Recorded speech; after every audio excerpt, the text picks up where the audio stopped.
मी विचारांचा पक्का आहे, राष्ट्रवादी सोडून कुठेही जाणार नसल्याचं रोहित पवारांनी म्हटलेलं आहे। तसंच पक्षाचे नेते सुद्धा एनडीए सोबत जाणार नाहीत असं स्पष्टीकरण रोहित पवारांनी दिलेलं आहे।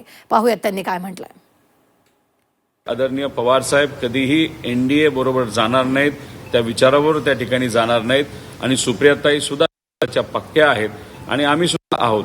आता आमच्यातले अनेक आमदार म्हणजे बहुतांश आमदार हे लोकांबरोबर राहून लोकांच्या अडचणी सोडवून रस्त्यावर लढायला तयार आहेत।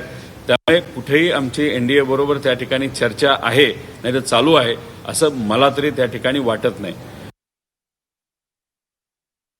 आज सगळ्यात जास्त अनुभव आपल्या देशात जर कुणाकडे असेल तर तो अनुभव आपल्या आदरणीय पवार साहेबांकडे आहे। हे पंतप्रधान पण मान्य करतात आणि साहेबांनी स्वतः तुम्हाला तिथं सांगितलं की ते भेटायला गेले, जो आपला नीटचा प्रश्न होता किंवा जे कॉक्रोच जनता पार्टीचं आंदोलन जे जंतर मंतरला चालू होतं ते थांबवण्यासाठी किंवा त्याच्यातून मार्ग काढण्यासाठी तिथं पवार साहेब जाऊन भेटले। लगेच दुसऱ्या दिवशी आपल्याला तिथं ऍक्शन पंतप्रधानांनी घेतलेली ती बघायला मिळाली आणि शिक्षण मंत्री जे आहेत आपले केंद्रीय शिक्षण मंत्री त्यांचा राजीनामा तिथं घेण्यात आला आणि या संदर्भात साहेब तिथं पंतप्रधान साहेबांशी बोलायला गेले होते।